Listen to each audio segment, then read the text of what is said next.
Hey guys, I just wanted to add a short trigger warning at the beginning of this episode. Around minute 25, 26, there's a verbal warning as we start talking about this topic, that there is some talk about the topic of hunting. And if someone is disturbed by that, or just, someone who might be vegan, vegetarian, or just opposed to hunting in general, and they don't want to hear the discussion, it's a little bit graphic. So please, if you're going to listen to this episode and that would disturb you, when you hear that trigger warning, stop it there and go ahead till about 36 or 37 minutes in. All right. Thanks and enjoy the show. This episode of Adventures in Alchemy is brought to you by the Moon and Magic Planner, 13 Moons of 2020. Plan on magic for 2020. Magic just doesn't happen. You have to plan on it. And this planner has plenty of ideas and spaces for creating magic. It celebrates the moons instead of the months. It follows the cycles of nature. It has pages to share your word of the year, your intentions, an oracle reading for the year. It also has spaces for your incantations, full and new moon rituals, working with waxing and waning moon energy, planner pages to script out your best year, and weekly pages that include the oracle of the week, along with magical notes, spells, and recipes that you may be working with, or experiments, right? And also you can track all of your magical habits here, because these habits really build up our own connection to magic in the world.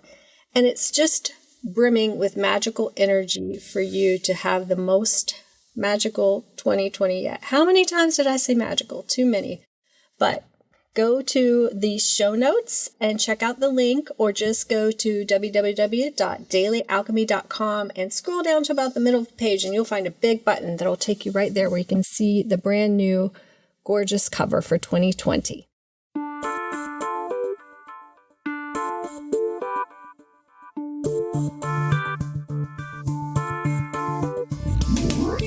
Hi, I'm Michelle Martin Dobbins, the creator of dailyalchemy.com and the Moon and Magic Planner. Welcome to another episode of Adventures in Alchemy, where we share tips, techniques, and true stories to support you in using magic, witchcraft, and alchemy to right wrongs, heal generational wounds, create synchronicity, and re-enchant your world. I charm this podcast episode to be of service, to allow divine ideas to come through, and to bring value to all who listen. Now, on with the show.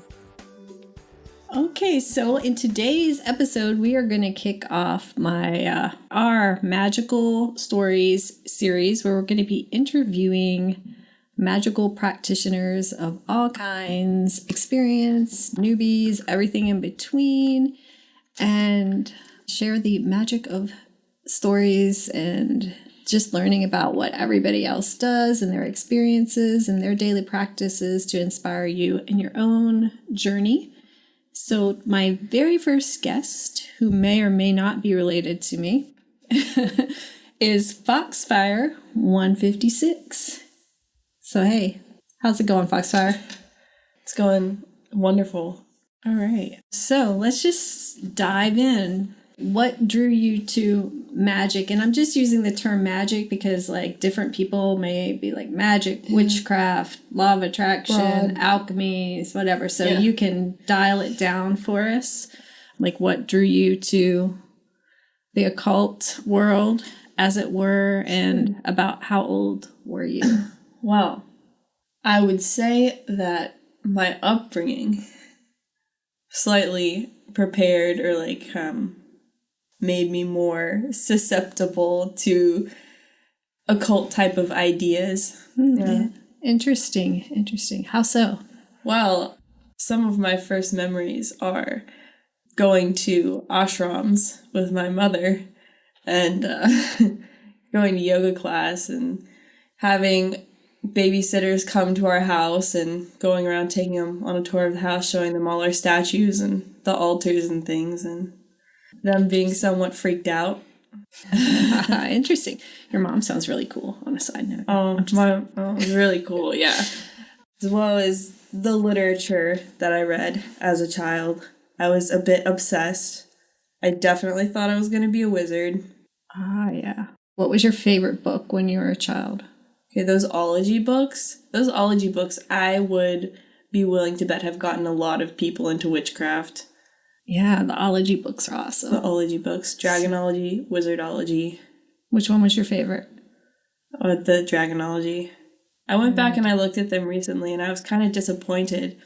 In the wizardology book, they basically straight out say, they're like, all right, kids, the Philosopher's Stone is not real. You may be a wizard, but that part of it's not real. And I was like, that's some bullshit.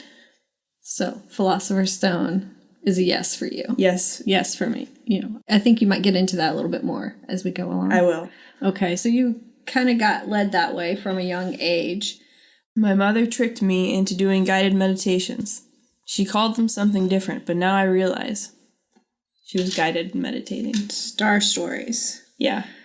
Then I went through a phase of science is God, I am the agnostic.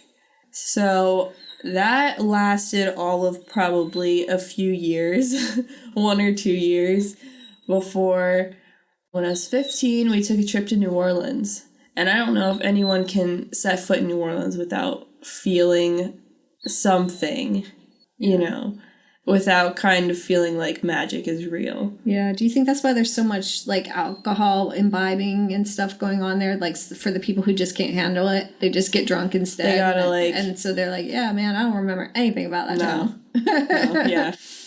Yeah. So going to New Orleans, we went to all the voodoo, all the hoodoo shops, the witchcraft shops, esoterica, Voodoo Authentica, all those good places. And after that, I was kind of like, oh, this is something. I like it. So you got the New Orleans initiation. I got the New Orleans juju, and I was like, yes, more of this. More of this. Okay, so you started with the New Orleans initiation. And so where did you go from there? Like, what has your path been along the... So I was very much like, New Orleans is wonderful. And I started doing a lot of research on New Orleans voodoo. And that led me to like Haitian voodoo and, Afro-Caribbean religious systems in general. But I just did a lot of research because, was not trying to appropriate anyone's culture by starting like practicing without, having godparents or anything that. So did a lot of research. And eventually I came to the conclusion. I was like, this is not for me. It was very interesting to learn about. I recommend that to anyone to read and do some research into those things, especially just to educate yourself because a lot of people are miseducated on those systems and put up a lot of misinformation about them. Yeah, even on tours in New Orleans, by the way. I went on a tour and someone was telling all kinds of like untruths about the voodoo religion, or system. I don't know if it's necessarily how you look at it. But anyway, so where'd you go from there then? From there, I had a consultation. And during said consultation, you kind of want to hear certain things. Mm-hmm. And so during this consultation... So, what was the consultation for? It was for, spirit helpers. Spirit helpers, okay. Yes. So, basically, you have a practitioner who's going to tell you what spirit helpers you have with you or that are recommended for you to work with. Yes. Okay. So... At that point, I'm still pretty attached to, the New Orleans vibe and, what they got going on there. And so, first thing I'm hearing, it's like, oh, yeah, you got this ancestor. She's extremely witchy. She's a witch. You're all witches. I'm, weeping. No! So, basically... At that time, that was all, very, shocking to me. And I was like, no. Now I've embraced it. I'm more into the traditional witchcraft and poison path, plant magic. I've recently realized, I'm very much into the plant magic. I like to tell myself that I'm not, or that I like was not. Mm-hmm. And then I had to realize that the people around me would start calling me the plant girl. And I was like, oh, I am the plant girl. It's not a bad nickname. It sneaks up on you. You don't realize it. Those plants, they'll pull you right in. Yeah. I've realized that more and more recently, and how they just like, if you are slightly aware, which a lot of people aren't, if I'm being honest, but like there are plants that will like pop out at you when you're driving past, or they'll like grow up where you live, and you're like, where'd that come from? And then, it's like they send you messages, they send you support, medicine, all that good stuff. So yeah, I'm very much in love with the plants. And let's see. Another thing is, I know my mother was always very much into alchemy, so she was studying that. And so as a teenager, you're like, my mom does that, not gonna do it. 'Cause, lame. Right, yeah, I get that. Yeah, so I was kind of like, let me just stay away from that, because that's what she's doing. I'll let her have that. But then it was kind of like, nope, I have to do it too. Just, I get you. Things happen. Well, I'm going to think maybe I'm going to skip a question and come back to one other question, because one of the questions I had for you is like any interesting experiences, synchronicities, and weird things that you'd like to share. And I think maybe you have a story around how like alchemy kind of got presented to you. Yeah. So, not interested in alchemy. Not interested. Straying away from it. Still very interested in the Afro-Caribbean stuff at this time. And so we were in a bookstore.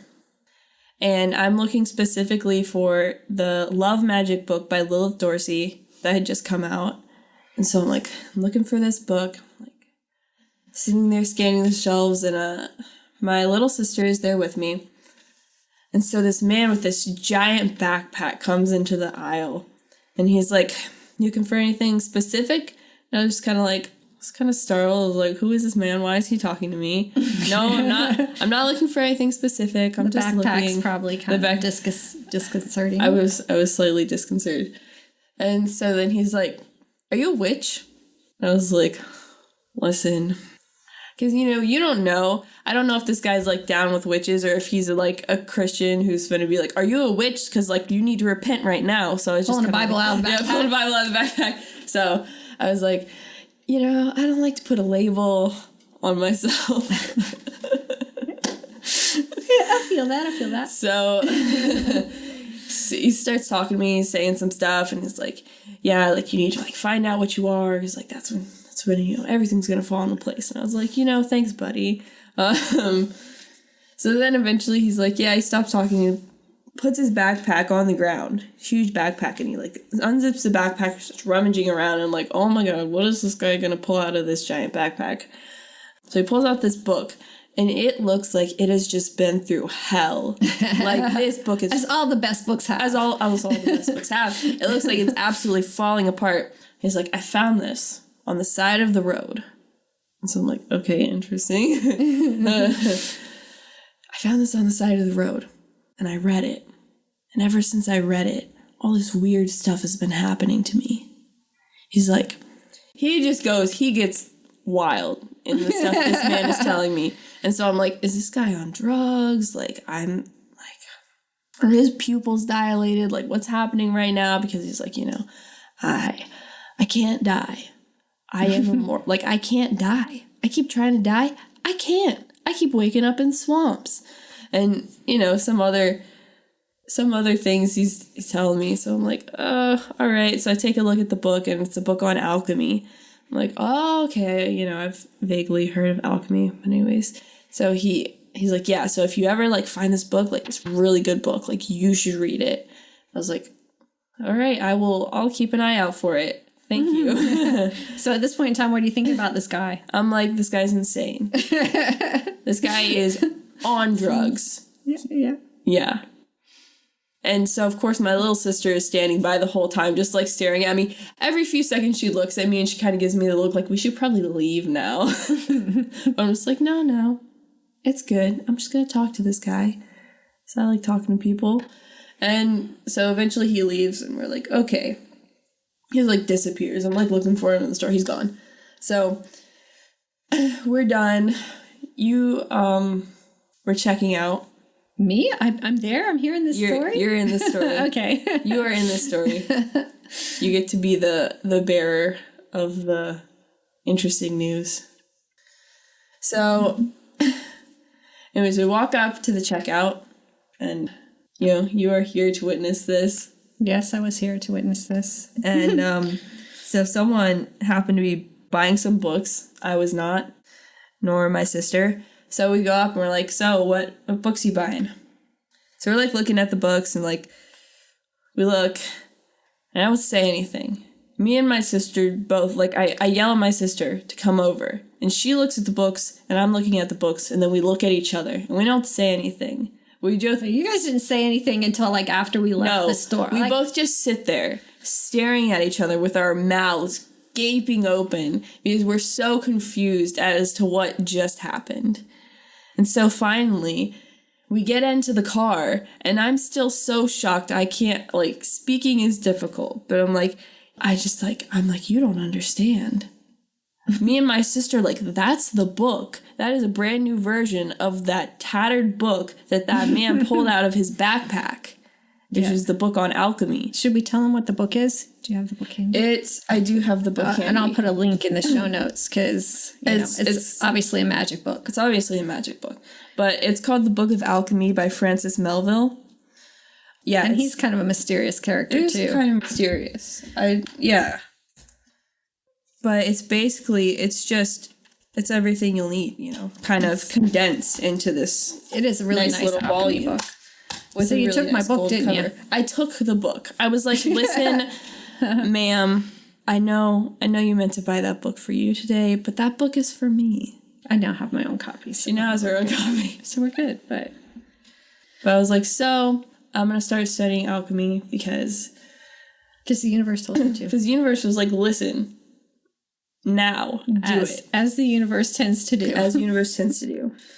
And so, yeah, that whole weekend was quite interesting. We had just, like, strange occurrences. Oh, yeah. It was really weird. Lots of synchronicities and lovely. Weird. But good. Yeah. Interesting. Yeah. I think I may have even done a podcast on that weekend. On the weird stuff that happened that weekend? Yeah. I'll have to see if I can find it and link it. So anyway, we won't go too deep in that. But so let's take a turn around now that you've like kind of changed and you're more looking at alchemy and plants and that kind of magical practices. So do you have a daily practice now, or do you have a practice that you aspire to do daily? Because some of us are in the formative times of putting that into practice. So currently I try to have some time with plants every day. I have an altar in my closet. You might want to explain a little bit about where you live currently so people will understand the challenges. Yeah, I am a college student. So I'm currently living in a dorm, very small space, with a roommate who I am very lucky.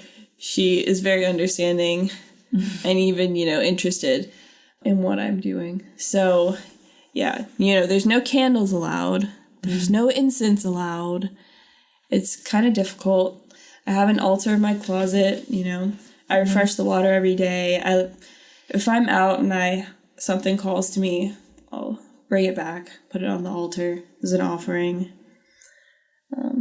So like mostly plant type things. And then just for for certain guides, I have an altar that's put stuff on there. I aspire to get into lab work and whatnot as far as alchemy goes. Yeah, space is kind of required for that, I think. Space is required. Well, yeah. And maybe a little bit more private space. A place where you can't get in trouble for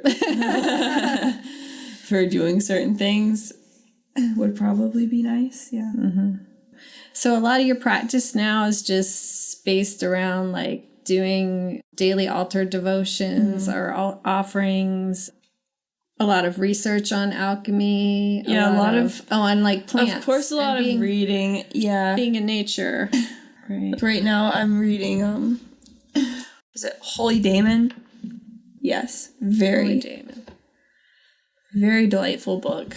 Very delightful. Also, I know that you've worked a little bit with ancestors. So is that something that you continue? Is it something that you do on a more as needed basis or less informal basis? Like, what's your thoughts definitely. around ancestors? So when I lived at home, I was very up on my ancestor altar.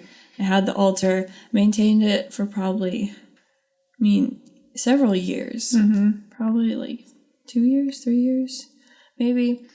But when I moved out of the house, of course, I left it here because, others had sort of started to help with the maintaining of the altar and whatnot. And obviously, it's a pretty big altar. Mm-hmm. So I didn't want to pack it up and take it with me. So, yeah, I've been doing less of the ancestor stuff. I'd like to do more. Just from your experiences before, like, what do you think are, like, if someone is, like, interested in doing it, like, what do you think are the benefits?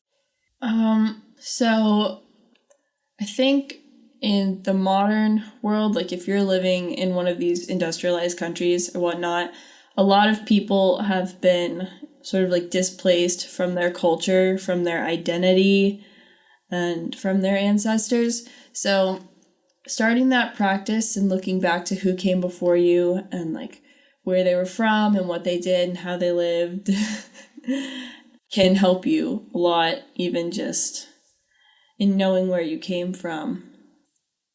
I think that can give people a sense of stability and self-confidence. Yeah, I get that.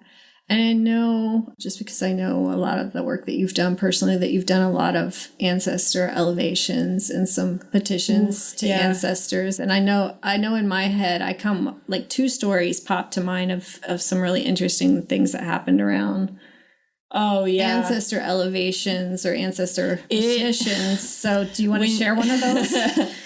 When you're healing ancestral trauma, because it goes through the line, so when you're healing them, you're healing you and you're healing others.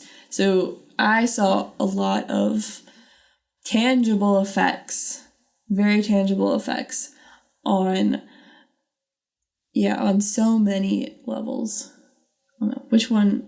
Should I share one? Yeah, pick one, whichever one you want to. What pops into mind for you? No, the one's kind of graphic. You might have to put a warning. A trigger warning? Yeah. Okay. Okay, so there's a trigger warning for what's coming up next. First of all, so once again, I had a session. And I'm just going to go ahead and call him out, because I call him out like every episode because he's one of my favorite people to work with.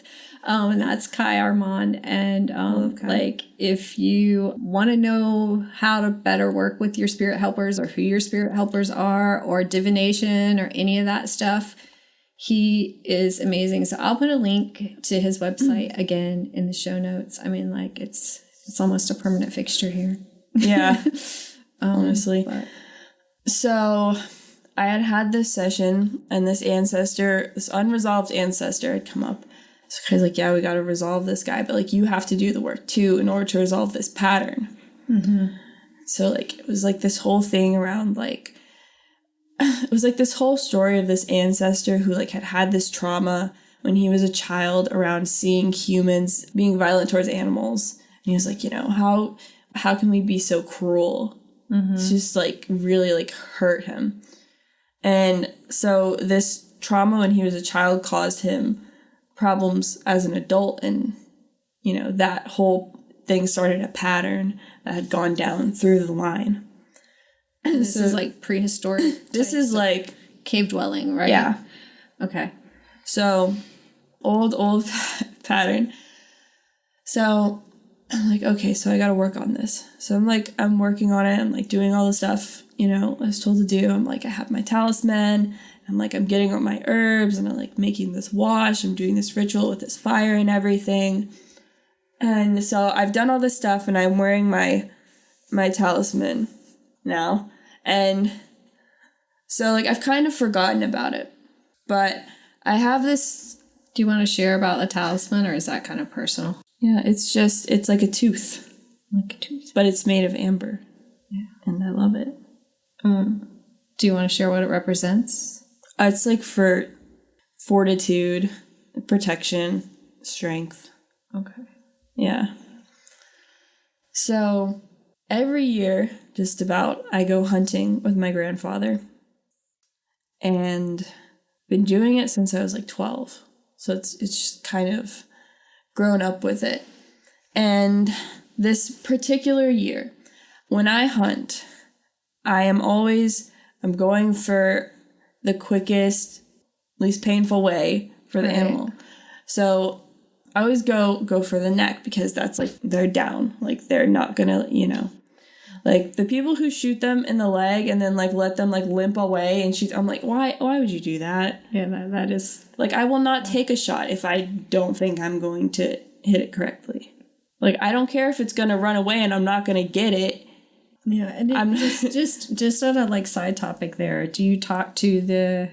Oh yeah, I'm like, talk to the animal and I'm like, are you ready to go? Yeah, basically like, asking permission to take their life for your food. And I'm saying, like, listen, I'm going to be respectful of your sacrifice. But yeah, every year. So I'm like, I've never seen an animal really like dying in the process of dying, because by the time we walk over, normally like they're gone. Right. So I'd never actually seen them in the process of that happening. So this one, it was the same. It was the strangest thing, because I went, straight through the neck. Like, there should have been no way that this animal was still alive. So we walk over. It was a full moon, right? It was a full moon. It was a weird night. And I'm not thinking about this whole thing at this time. But so we go down, and the deer lifts its head up and looks me directly in the eyes. I'm like, oh my God. Like, I don't know what, oh man, like I wrecked, right? It looks at me in the eyes. I have never been so traumatized by anything, all right? So not only that, we go over and I'm like, it's not dying. Like, I mean, it's dying, but it's like, it's taking much longer than it should. Like, it's strictly by blood loss. Like, it should be not conscious. Right. But it was. And it's looking at me. And my grandfather's like, oh my, like, shit, He's like, we're gonna have to slit its throat. I'm like, oh. He's like, I'm not gonna make you do it. Like, I'm gonna do it. He's like, I don't like to do this ever. It is not fun, but like we gotta do it. We gotta put it out of its, Yeah, you don't want it to suffer. You don't want it to suffer anymore. So he does that, and it's still like holding on. I'm like, how is it still alive? It's so disturbing. It's like screaming. It like screams, but like it can't, because it's like choking on its own blood, essentially. So like, I have never been so like disturbed. I'm like, oh my God, I did this to this poor animal, and I like have to sit here like watching it die. I'm like, just very like, I'm like, I can't cry in front of my grandfather. Got to be a big, got to be a big girl. So I'm like, my grandfather goes back to get the 4-wheeler. So I'm like, I allow myself to like weep for a little bit and then like clean it up before he gets back. But so the whole night I'm just like, Jesus Christ, like, I don't know.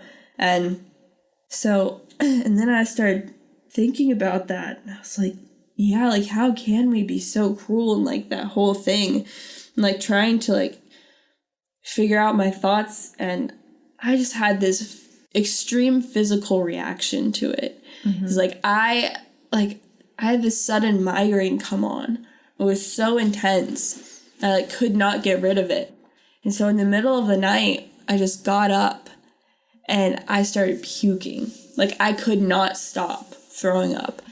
Even when I had nothing left, I was just like, I could not. So I tried to go back to bed. And the second I laid back down in that bed, I had to go back and run back to the bathroom and, like, throw up. So I was like, man, like, what? Do I have, like, a stomach virus? The next day, I was fine.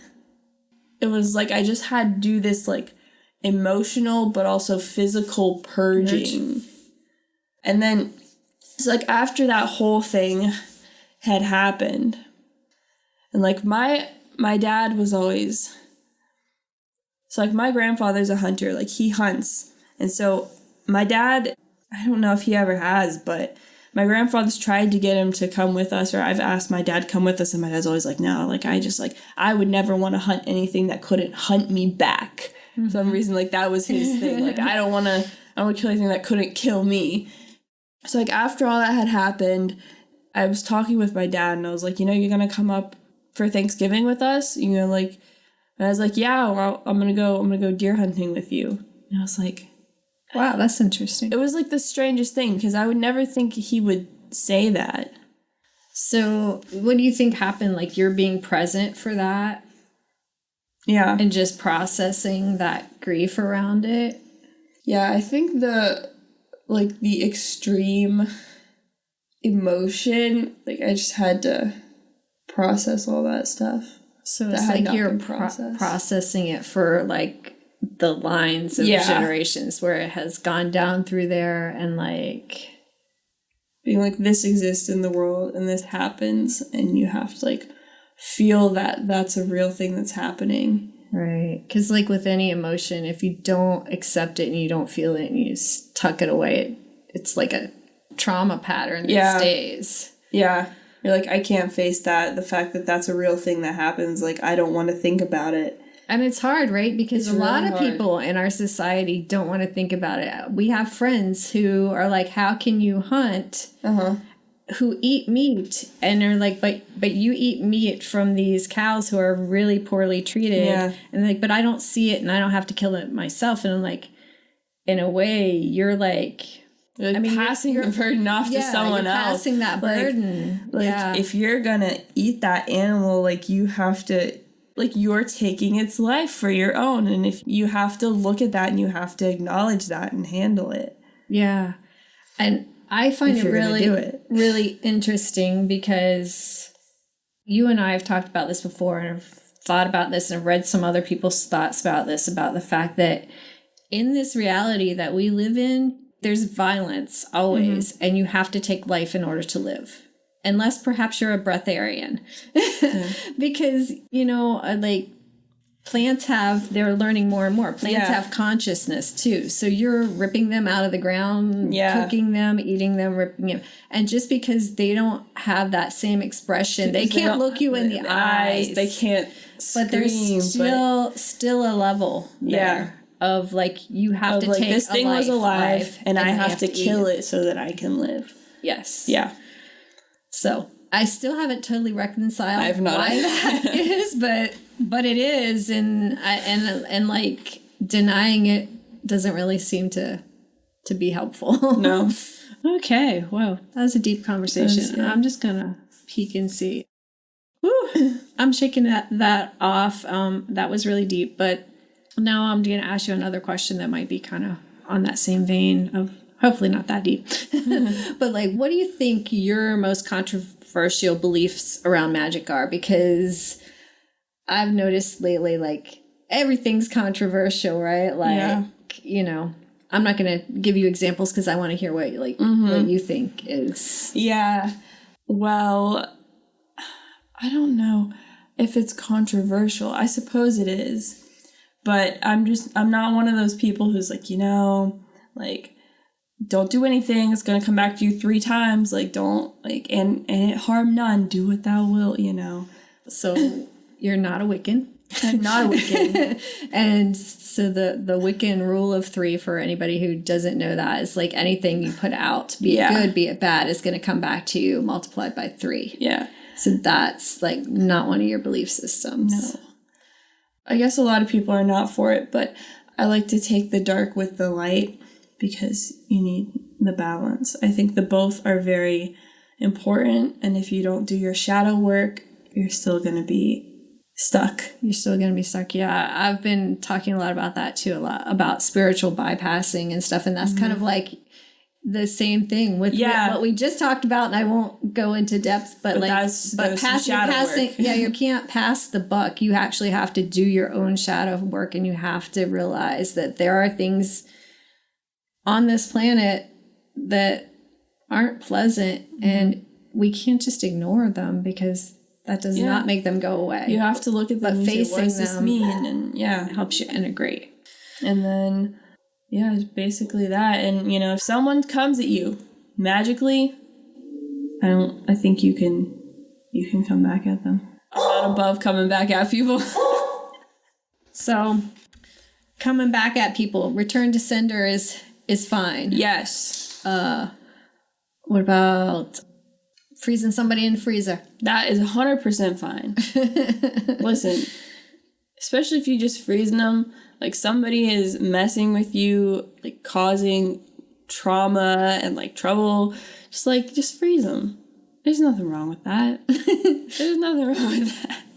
Yeah. So now, coming from where you are now, can you tell me, like, what are some of your favorite resources, like books, websites, whatever, that you might want to share with other people, or just, general advice?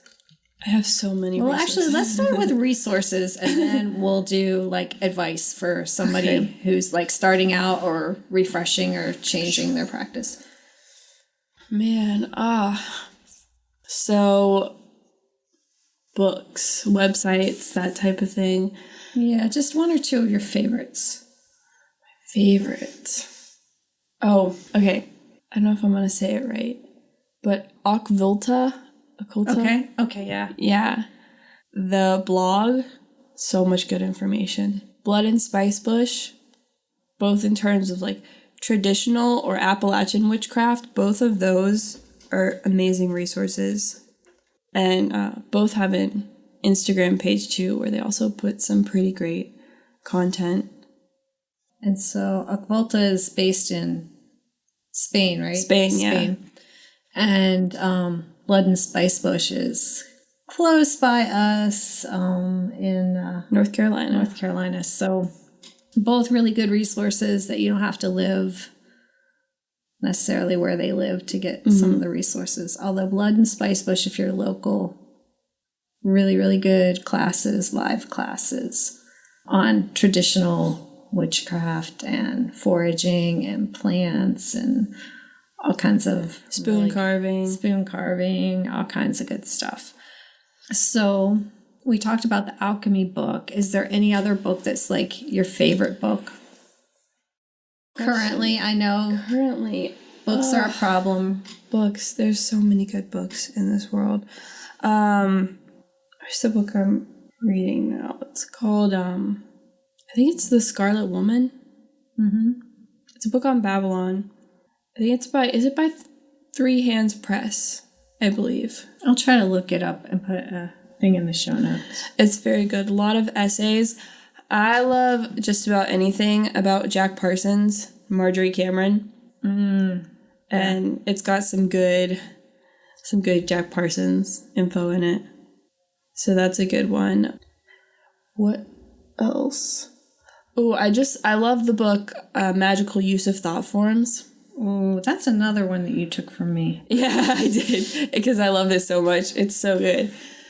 Just like really interesting. Really, because I feel like when you're starting off with magic, a lot of systems, it's like the same thing. Like you have to like gain control over your thoughts and over your mind. So, you're doing your meditation, you're doing your visualizations. You just want to sort of get your base level control and like understanding of your mind.